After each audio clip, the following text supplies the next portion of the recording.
Okay तो प्यारे दोस्तों, आज मैं आपको एक सच्ची कहानी सुनाने जा रहा हूं। एक ऐसी मोहब्बत की कहानी जो इंसान और जिन्न के बीच हुई। भारत के उत्तर प्रदेश के एक छोटे से गांव बिजनौर की बात है। वहां की तंग गलियां, मिट्टी की महक और पुरानी हवेलियां जैसे वक्त को रोक देती हैं। इस गांव के बाहर एक पुराना रहस्यमयी जंगल है जहां लोग कहते हैं कि जिन्नात का बसेरा है। इसी गांव में रहती थी आयशा, 19 साल की एक सीधी सादी लड़की। उसकी आंखें गहरी थी जैसे किसी शांत झील की सतह, और चेहरा ऐसा कि चांद भी शर्मा जाए। वो अपने अब्बू और अम्मी के साथ एक छोटे से घर में रहती थी। अब्बू एक गरीब किसान थे और आयशा की दुनिया बस घर, नमाज और अपने छोटे भाई अली की पढ़ाई में सिमटी हुई थी। मगर आयशा के दिल में एक अजीब सी बेचैनी थी। जैसे ही आयशा जंगल के भीतर कदम रखती है, उसे एक अजीब सा सन्नाटा महसूस होता है।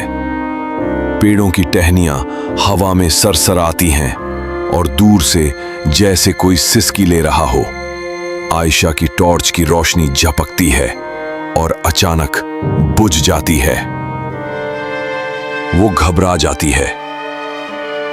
या अल्लाह कहते हुए वो पीछे मुड़ती है।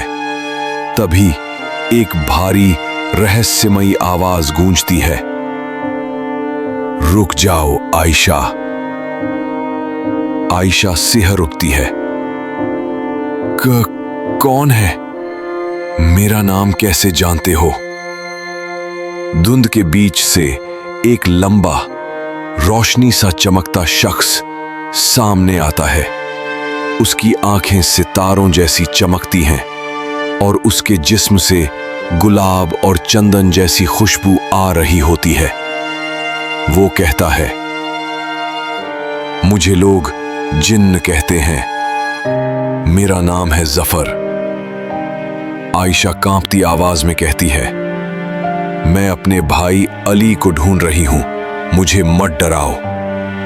जफर मुस्कुराता है, डरने की जरूरत नहीं, मैं मदद करने आया हूं। जफर आयशा की तरफ देखता है और कहता है, तुम्हारा भाई अली उस नदी के पास है जो जंगल के उस किनारे बहती है। चलो, मैं तुम्हें वहां ले चलता हूं। आयशा कुछ पल सोचती है, फिर मजबूरी में जफर के पीछे चल पड़ती है। जंगल की पगडंडियां जानी पहचानी नहीं लगती, लेकिन जफर के साथ होने पर उसे डर भी कम महसूस होता है। रास्ते में जफर बोलता है, मैं कोई आम जिन नहीं हूं, मैं एक मुस्लिम जिन हूं जो अल्लाह की इबादत करता है। मैं सैकड़ों सालों से इस जंगल में हूं और इंसानों को हमेशा दूर से देखता आया हूं, उनकी खुशियां, उनके गम। लेकिन तुम कुछ अलग हो आयशा। आयशा चुपचाप सुनती रहती है। उसके दिल में अब डर कम और जिज्ञासा ज्यादा होती जा रही है। वो नदी के पास पहुंचते हैं। अली अपने दोस्तों के साथ खेल रहा होता है। आयशा दौड़कर उसे गले लगा लेती है, डांटती है, कितनी बार कहा है जंगल मत आया करो। फिर वो जफर की ओर देखती है और दिल से कहती है, शुक्रिया। जफर मुस्कुराकर कहता है, शुक्रिया की जरूरत नहीं आयशा, मैं तुम्हारा दोस्त हूं। उस रात आयशा सो नहीं पाई। जफर की बातें, उसकी आंखों की चमक और वो जादुई एहसास, सब कुछ उसके जहन में घूमता रहा। सुबह की नमाज के बाद वो कुछ देर खिड़की के पास बैठी रही, मन बेचैन था। फिर दोपहर होते ही उसने अपनी काली चादर ली और उसी पुराने रास्ते से जंगल की ओर चल पड़ी। इस बार अली को ढूंढने नहीं, जफर से मिलने जा रही थी। जैसे ही वो नदी किनारे वाले पेड़ के पास पहुंची, बिना आवाज लगाए जफर सामने आ गया। तुम आई? उसकी आंखों में एक चमक थी, जैसे वो कई सालों से इसी पल का इंतजार कर रहा हो। फिर वो दोनों बैठ गए एक पुराने पत्थर पर। जफर ने उसे अपनी दुनिया के बारे में बताया। हम जिन्न इंसानों जैसे ही होते हैं। हमारी भी बस्तियां होती हैं, मस्जिदें, बाजार। हम भी इबादत करते हैं, मोहब्बत करते हैं। आयशा हैरान थी। वो जो कुछ किताबों में पढ़ा था उससे ये सब अलग था। फिर बारी आयशा की थी। उसने जफर को अपने गांव की बातें बताईं। अम्मी की बिरयानी, अब्बू की मेहनत और अली की मासूम शरारतें। वक्त कैसे बीत गया उन्हें खुद नहीं पता चला। शाम होने लगी तो आयशा उठ खड़ी हुई। कल फिर मिलोगी? जफर ने पूछा। आयशा ने मुस्कुराते हुए सिर हिला दिया। आयशा और जफर की मुलाकातें अब रोज होने लगी। हर दिन वही पुराना पेड़, वही नदी किनारा और वही दो दिल जो एक दूसरे की बातों में खो जाते। आयशा को अब उसका इंतजार रहने लगा था। जफर की आवाज, उसका मुस्कुराना, उसकी बातों में जो सुकून था वो आयशा को किसी और दुनिया में ले जाता। एक दिन जफर ने धीरे से पूछा, क्या तुम्हें मुझसे डर नहीं लगता? आयशा ने उसकी आंखों में देखते हुए कहा, डर उससे लगता है जो नुकसान पहुंचाए। तुम तो मेरी हिफाजत करते हो। जफर कुछ पल खामोश रहा, फिर बोला, आयशा, मैं एक जिन हूं। मेरी दुनिया और तुम्हारी दुनिया एक नहीं, लेकिन मेरा दिल इंसानों जैसा ही है और वो अब तुम्हारे लिए धड़कता है। आयशा की आंखों में आंसू थे। उसने कहा, जफर, मुझे नहीं पता ये सब सही है या नहीं, लेकिन जब तुम पास होते हो तो मैं खुद को मुकम्मल महसूस करती हूं। उस दिन दोनों बहुत देर तक चुपचाप बैठे रहे। सिर्फ दिल की आवाजें थीं जो बोल रही थीं। अगली शाम आयशा फिर उसी पुराने पेड़ के नीचे पहुंची। उसका दिल तेज धड़क रहा था। हवा में हल्की ठंडक थी और आसमान पर हल्के बादल छाए हुए थे। जफर पहले से वहां खड़ा था, जैसे उसे आयशा की आहट का एहसास हो गया हो। आज जफर की आंखों में एक अलग सी चमक थी। वो बोला, आयशा, तुम्हें देखने के बाद मेरी रूह को सुकून मिलता है, लेकिन आज मेरा दिल कुछ और भी चाहता है। आयशा चुप रही। उसके होंठ कांपने लगे और आंखें नीची हो गईं। जफर धीरे से उसके करीब आया और पहली बार उसने आयशा का हाथ थामा। आयशा की सांसें थम गईं, जैसे वक्त रुक गया हो। उसका दिल जोर जोर से धड़कने लगा और जफर ने धीमी आवाज में कहा, यह हाथ मैं कभी नहीं छोड़ूंगा अगर तुम इजाजत दो। आयशा की आंखों से आंसू निकल पड़े। उसने सिर्फ इतना कहा, मैं अब तुम्हारे बिना जी नहीं सकती। वो पहली छुअन उनकी मोहब्बत की पहली सीढ़ी बन गई और उस पल एक इंसान और एक जिन दिल से एक हो गए। अगली शाम आयशा फिर उसी पुराने पेड़ के नीचे पहुंची। उसका दिल तेज धड़क रहा था। हवा में हल्की ठंडक थी और आसमान पर हल्के बादल छाए हुए थे। जफर पहले से वहां खड़ा था, जैसे उसे आयशा की आहट का एहसास हो गया हो। आज जफर की आंखों में एक अलग सी चमक थी। वो बोला, आयशा, तुम्हें देखने के बाद मेरी रूह को सुकून मिलता है, लेकिन आज मेरा दिल कुछ और भी चाहता है। आयशा चुप रही। उसके होंठ कांपने लगे और आंखें नीची हो गईं। जफर धीरे से उसके करीब आया और पहली बार उसने आयशा का हाथ थामा। आयशा की सांसें थम गईं, जैसे वक्त रुक गया हो। उसका दिल जोर जोर से धड़कने लगा और जफर ने धीमी आवाज में कहा, यह हाथ मैं कभी नहीं छोड़ूंगा अगर तुम इजाजत दो। आयशा की आंखों से आंसू निकल पड़े। उसने सिर्फ इतना कहा, मैं अब तुम्हारे बिना जी नहीं सकती। वो पहली छुअन उनकी मोहब्बत की पहली सीढ़ी बन गई और उस पल एक इंसान और एक जिन दिल से एक हो गए। जंगल की उस नर्म हवा में आज एक अजीब सा बोझ था। आयशा और जफर दोनों खामोश बैठे थे। जफर ने धीरे से पूछा, क्या तुम वाकई मुझसे निकाह करना चाहती हो आयशा? आयशा की आंखों में आंसू थे। लेकिन चेहरा मजबूत था। उसने कहा, अगर ये गुनाह है तो मैं ये गुनाह करना चाहती हूं, क्योंकि मेरा दिल, मेरी रूह अब तुम्हारी हो चुकी है। जफर ने नजरें झुका ली। मगर ये आसान नहीं होगा। तुम इंसानों की दुनिया हमें कबूल नहीं करेगी। तुम्हारे अपने तुम्हें छोड़ देंगे। आयशा ने जवाब दिया, अगर अल्लाह मोहब्बत करने वालों से नाराज नहीं होता तो मैं किसी और की परवाह नहीं करती। जफर ने एक लंबी सांस ली और बोला, तो चलो आज रात इसी जंगल में, चांद की गवाही में, मैं तुम्हें अपनी बीवी बना लूंगा। मैं कुरान की आयतों के साथ तुम्हें कबूल करूंगा। आयशा कांप रही थी। खुशी और डर दोनों साथ थे, क्योंकि जो होने वाला था वो इस दुनिया के कायदे से बाहर था।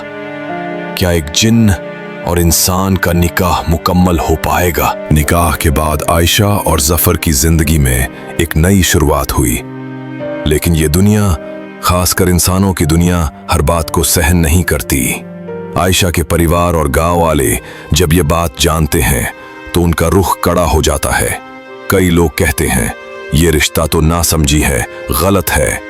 आयशा पर दबाव बढ़ता है, पर जफर हर बार उसे समझाता, हमारा प्यार अल्लाह की रजा के लिए है, हमें धैर्य रखना होगा।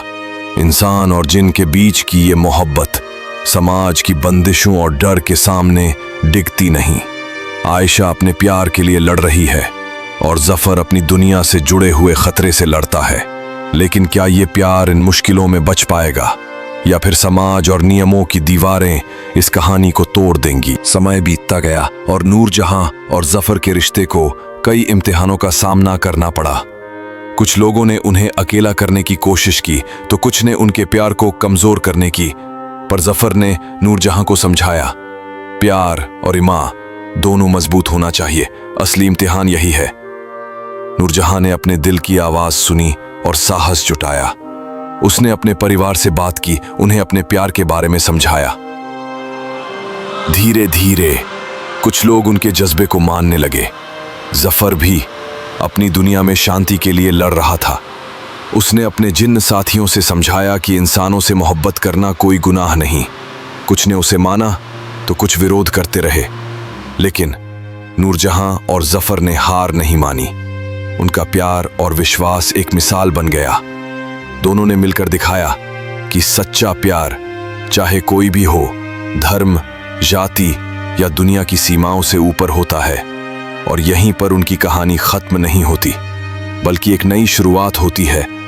और आयशा के अब्बू बीमार थे और इलाज के लिए उनके पास पैसे नहीं थे। आयशा रोते हुए रियान के पास गई। रियान ने कहा, मैं तुम्हारे लिए अपनी जान भी दे सकता हूं। उसी रात रियान जंगल के पुराने पेड़ के पास गया और जिन्नात के बुजुर्ग से कहा, मैं इंसानों की दुनिया में जाना चाहता हूं, चाहे मुझे अपनी शक्तियां ही क्यों ना छोड़नी पड़े। अगले दिन आयशा के दरवाजे पर सोने के सिक्कों का थैला और एक चिट्ठी मिली। ये तुम्हारे अब्बू के इलाज के लिए है, मुझे मत ढूंढना। आयशा समझ गई, रियान ने उसके लिए सब कुछ छोड़ दिया। आयशा सिक्के लेकर अपने अब्बू के पास गई। इलाज शुरू हुआ और उनकी तबीयत बेहतर होने लगी, लेकिन आयशा की हालत बिगड़ने लगी। न वो खा रही थी, न सो रही थी। उसका दिल हर वक्त रियान को पुकारता। उसने उस चिट्ठी को सीने से लगाया और जंगल की तरफ भागी, मगर रियान नहीं मिला। सिर्फ उसकी खुशबू हवा में बाकी थी। रियान अब एक आम इंसान बन गया था। बिजनौर की एक तंग गली में मजदूरी करता था। जिन्नात की कोई ताकत अब नहीं रही। हर रात तकिए में मुंह छुपाकर रोता और कहता, या अल्लाह, क्या ये मोहब्बत मेरी सजा है? एक दिन उसे बाजार में एक लड़की दिखी, हूबहू आयशा जैसी। दौड़ा, लेकिन वो कोई और थी। वो खुद से बोला, मैं उसे हर शख्स में ढूंढता हूं। चांदनी रात में आयशा फिर जंगल गई। उसी पेड़ के पास टॉर्च रखा और रोते हुए बोली, रियान, अगर तुम जिन भी थे तो भी मेरे लिए सबसे अजीज थे। जवाब नहीं आया, सिर्फ सन्नाटा। मगर उसकी मोहब्बत ने असर दिखाया। अचानक एक रोशनी हुई। जिन्नात का बुजुर्ग सामने आया और बोला, रियान अब इंसान है। उसने तेरे लिए अपनी दुनिया छोड़ दी। आयशा ने पूछा, वो कहाँ है? बुजुर्ग ने बताया, वो बिजनौर में है। अगर पाना चाहती है तो तुझे एक इम्तिहान देना होगा। जंगल की ऊंची चोटी पर जाना होगा और एक दुआ पढ़नी होगी। आयशा सफर पर निकली।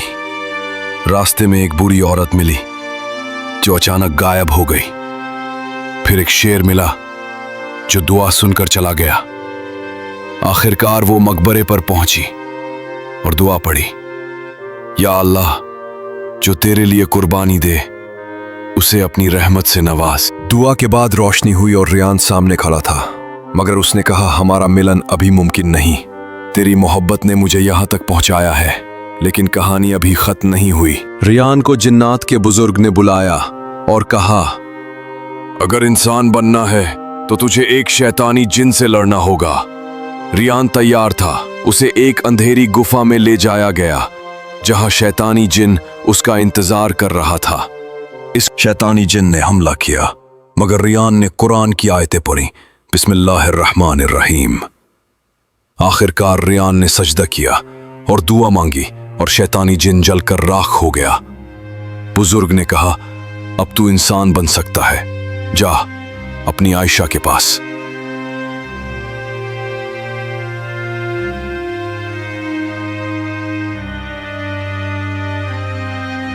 रियान बिजनौर लौट आया। उसे देखकर आयशा बोली, क्या यह ख्वाब है? रियान ने कहा, मैंने अपनी दुनिया छोड़ दी तेरे लिए, अब इंसान बन गया हूं। दोनों गले लगे, मगर गांव वाले खिलाफ हो गए। तब बुजुर्ग फिर आए और एक ताबीज दिया। अचानक बारिश हुई और आवाज आई, ये अल्लाह के बंदे हैं, इन्हें छोड़ दो। आयशा और रियान ने एक नया घर बनाया और कुछ महीनों बाद आयशा मां बनी। उनकी मोहब्बत की कहानी हर गांव में मिसाल बन गई। रियान ने आयशा से कहा, मुझे एक आखिरी इम्तिहान देना है। अगर मैं कामयाब हुआ तो हम हमेशा के लिए साथ होंगे। ये कहकर वो अचानक गायब हो गया। आयशा मकबरे के पास बैठ गई। उसका दिल टूट चुका था। उसने आसमान की तरफ हाथ उठाए और कहा, या अल्लाह, तूने मुझे यहां तक पहुंचाया, अब मेरे रियान को लौटा दे। उस रात आयशा वहीं सो गई। सपने में एक नूरानी चेहरा आया जो कह रहा था, ए आयशा, सब्र कर, तेरी मोहब्बत का अंजाम अल्लाह के हाथ में है। जो कुर्बानी देता है वो खाली नहीं जाता। सुबह उसने अपने चारों ओर एक अजीब सी रोशनी देखी। उसे यकीन हो गया कि उसकी दुआ कबूल होने वाली है। रियान इस वक्त जिन्नात की दुनिया में था। उसकी ताकतें अब भी उससे दूर थीं। एक बुजुर्ग जिन्न ने उसे बुलाया और कहा, तूने इंसानी लड़की के लिए अपनी दुनिया छोड़ दी। अब फैसला कर, इंसान बनेगा या अपनी ताकतें वापस लेगा। रियान ने कहा, मैं आयशा के बिना नहीं जी सकता। अगर इंसान बनना पड़े तो मैं तैयार हूं। बुजुर्ग ने कहा, तो तुझे एक शैतानी जिन से लड़ना होगा जो तेरे और आयशा के मिलन को रोकना चाहता है। रियान को एक अंधेरी गुफा में ले जाया गया जहां वो शैतानी जिन उसका इंतजार कर रहा था। उसकी आंखें आग की तरह जल रही थीं। रियान ने बिस्मिल्लाह पढ़कर लड़ाई शुरू की। कमजोर ताकतों के बावजूद उसका हौसला बुलंद था। रियान ने कुरान की आयतें पढ़ी, सजदा किया और कहा, या अल्लाह, मेरी आयशा को बचा ले। एक रोशनी आई और शैतानी जिन जलकर राख हो गया। बुजुर्ग जिन ने कहा, तू पास हो गया, अब इंसान बन सकता है। और अपनी आयशा के पास जा सकता है। रियान सादा कपड़ों में आयशा के गांव लौटा। उसने दरवाजा खटखटाया। आयशा बाहर आई। तुम कौन हो? तुम मेरे रियान जैसे लगते हो। रियान ने कहा, मैं वही रियान हूं जिसे तूने जंगल में पुकारा था। मैं तेरे लिए सब कुछ छोड़ आया हूं। आयशा रोते हुए उसे गले लग गई। मैंने तुझे हर दुआ में मांगा था। मगर जब गांव वालों को पता चला तो वो भड़क उठे। ये शख्स जिन था, इसका निकाह जायज नहीं। आयशा और रियान ने गांव छोड़ने का फैसला किया। रात को फिर बुजुर्ग जिन्न आया और एक तावीज दिया। इसे पहनो, ये हर मुसीबत से बचाएगा। सुबह गांव वालों ने रोकना चाहा, मगर आसमान से आवाज आई, ये अल्लाह के बंदे हैं, इन्हें आजाद छोड़ दो। दोनों पेशावर की ओर निकल पड़े। रियान मजदूरी करता और आयशा घर संभालती। आयशा प्रेग्नेंट हो गई। रियान ने कहा, अगर बेटी हुई तो नाम रहमत होगा, क्योंकि तू मेरी रहमत है। अगर बेटा हुआ तो नाम सब्र, क्योंकि हमने सब्र से सब कुछ पाया है। 9 महीने बाद बेटी पैदा हुई, इंसानी बच्ची। उन्होंने अल्लाह का शुक्र अदा किया और खुशहाल जिंदगी जीने लगे।